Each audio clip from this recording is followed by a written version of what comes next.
Podcast నచ్చితే like చేయండి, share చేయండి, సబ్స్క్రైబ్ చేయండి, ఫాలో అవ్వండి. మీరు వింటున్నారు నాన్న కథ చెప్పవా? ఎస్, చెప్తాను.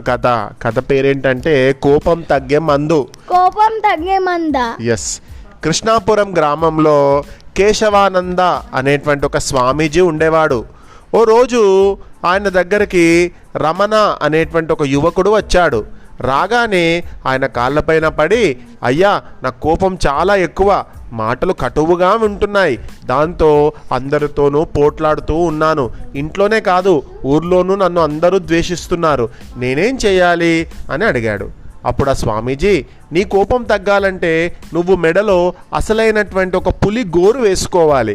మన పక్కనే ఉన్న అడవిలో ఒక ముసలి పులి ఉంది, దాని దగ్గరికి వెళ్ళి నేను పంపానని చెబితే అది నిన్ను ఏమీ చెయ్యదు, వెళ్ళి ఆ పులి గోరు తెచ్చుకో అన్నాడు. ఆ తర్వాత ఉదయమే కేశవ అడవికి వెళ్ళి అక్కడ ఎక్కడైతే పులి ఉందా అని వెతుకుతూ ఉన్నాడు. అలా కొంత దూరం బయలుదేరగానే అతనికి ఒక గుహ దగ్గర బక్క చిక్కినటువంటి ఒక ముసలి పులి ఉంది. అతని దగ్గర అతని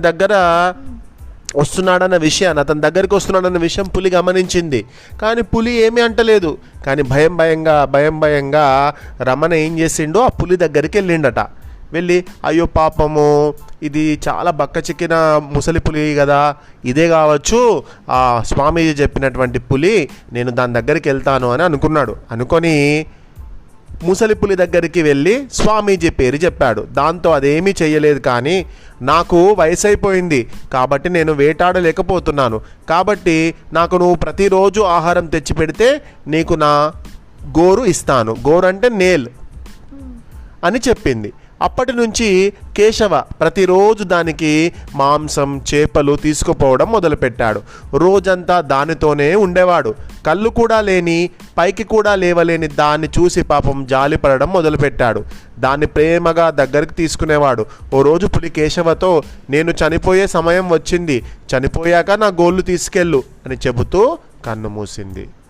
కేశవ దాని మరణాన్ని చూసి తట్టుకోలేకపోయాడు. ఎంతో ఫ్రెండ్షిప్ అయిపోయింది ఆ కేశవకు నా ముసలి పులికి. చాలా ఆప్యాయంగా దాన్ని రోజు చూసుకుంటూ ఉండేవాడు. ఆ ముసలి పులికి ఎంతో సహాయం చేసేటట్టు. దానికి వేటాడలేకపోతే చనిపోతుంది కదా, అది పులి ఏం తినకపోతే వేటాడలేకపోతే చనిపోతుంది కదా, అట్లా అని చెప్పి దాన్ని కొంచెం మాంసము, దానికి కొంచెము అన్ని కావాల్సినటువంటివన్నీ తెచ్చిచ్చేవాడు. అలా ప్రేమ, ఎఫెక్షనేట్ అయిపోయిండు ఆ పులితోటి. పులి చనిపోయేసరికి తట్టుకోలేకపోయిండు పాపం. కేశవ దాని మరణాన్ని చూసి తట్టుకోలేకపోయాడు. స్వామీజీ దగ్గరకు వచ్చి ఏడుస్తూ, అయ్యో స్వామీజీ, మీరు చెప్పినట్టు పులి దగ్గరికి నేను ఇన్ని రోజులు వెళ్ళాను, కానీ ఆ పులి అంటే నాకు చాలా ఇష్టం అనిపించింది, పాపం అంత ముసలి పులి చనిపోతూ ఉంటే నాకు చాలా బాధ కలిగింది స్వామీజీ అని ఏడుస్తూ ఉన్నాడట. ఏడ్చేసరికి స్వామీజీ ఏం చేసిండట అంటే, నాయనా, నువ్వు బాధపడకు, ఒక జంతువు చనిపోయిందనే ఇంతలా నువ్వు ఏడుస్తున్నావు కదా, అదే సానుభూతిని, ప్రేమని నీ చుట్టూ ఉన్న మనుషుల మీద చూపించు కేశవ. నువ్వు మనుషులంటే నీకు పడదు అన్నట్టు ఉంటున్నావు, ఎప్పుడు కోపంగా, ఎప్పుడు చిరాగ్గా ఉంటున్నావు, ఎవరేం మాట్లాడినా కూడా అలా ఉండకు. నీకు ఏ విధంగా అయితే నీకు ఆ పులితోటి ఎంత ప్రేమ ఏర్పరచుకున్నావో అలాగే మిగతా వారిపైన కూడా అంత ఎఫెక్షనేట్గా ఉండు, సరేనా?